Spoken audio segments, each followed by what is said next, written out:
मध्य प्रदेश में 2 मई का आज का दिन काफ़ी राहत भरा दिन है।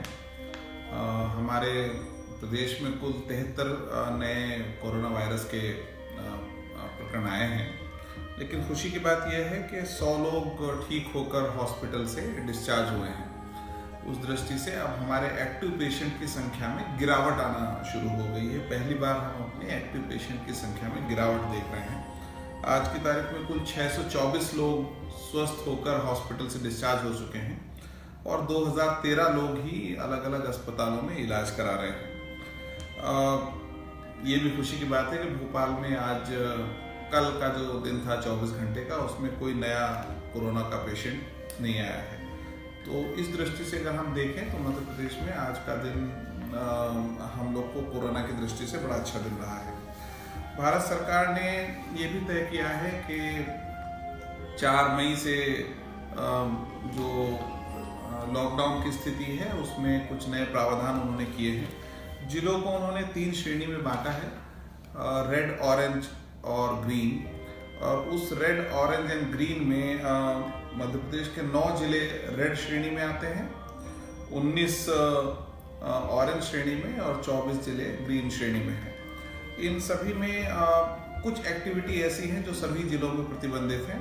मुख्यतः उसमें एयर ट्रैवल और ट्रेन का ट्रैवल जो भारत शासन ने परमिट ना किया हो, जो स्पेशल ट्रेन के बाहर जो ट्रेन का ट्रैवल हो, वो प्रतिबंधित है। इंटरस्टेट बसें अभी भी नहीं चल पाएंगी और इंटरस्टेट लोगों का मूवमेंट भी मेडिकल कारणों के अलावा अन्य कारणों से नहीं हो पाएगा। एजुकेशनल इंस्टीट्यूशंस और हॉस्पिटैलिटी सर्विस अभी भी बंद रहेंगे। सिनेमा हॉल और मॉल्स वगैरह अभी भी बंद रहेंगे। Political, social, cultural, religious gathering पे भी अभी रोक पहले की तरह रहेगी।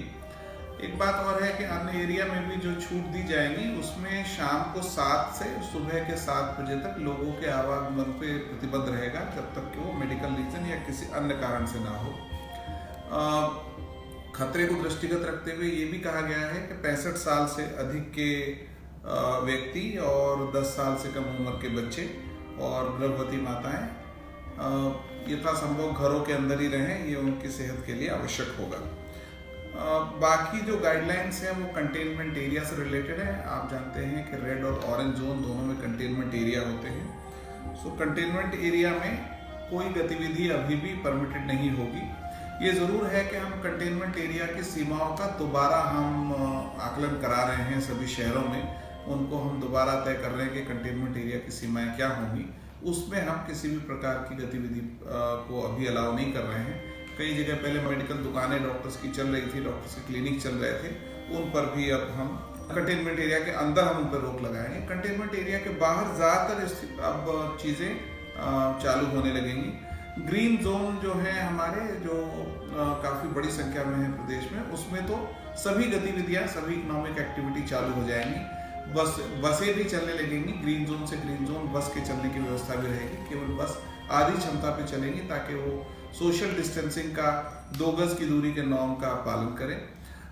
बाजारों में कंटेनमेंट एरिया से बाहर, चाहे वो रेड हो या ऑरेंज जोन हो, सामान्य बाजार नहीं खुलने हैं, लेकिन स्टैंड अलोन शॉप्स को और स्टैंड अलोन मोहल्ला के किनारे शॉप्स को सभी तरह की अनुमति रहेगी। वो सोशल डिस्टेंसिंग के 2 गज दूरी के नाम का पालन करते हुए अपनी दुकानें खोल सकेंगे।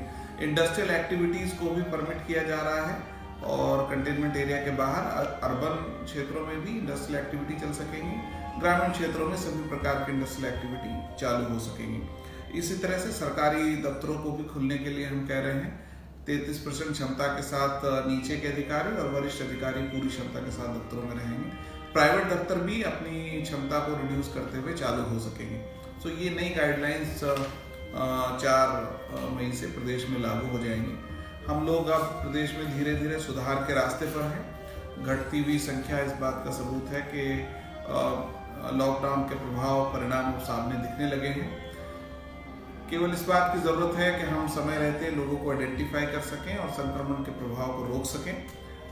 बड़ी संख्या में लोग स्वस्थ होकर अस्पतालों से वापस जा रहे हैं। ये इस बात का सबूत है कि अगर इस बीमारी से कोई डरने की आवश्यकता है ही नहीं। अगर किसी को इन्फेक्शन हो भी जाता है तो सही समय पर इलाज मिलने पर वो स्वस्थ होकर अपने घर वापस जा सकते हैं। अब आप सब लोगों से अनुरोध है, आसपास ध्यान रखें। किसी प्रकार के कोई बीमारी के लक्षण दिखाई देते हैं तो 104 कॉल सेंटर पर सूचित कर सकते हैं। 104 पर हमने एक टेलीमेडिसिन सेवा भी शुरू की है, जो सब तरह की सहायता आप लोग को करेगी और मेडिकल फैसिलिटी और सपोर्ट आपको उपलब्ध कराएगी।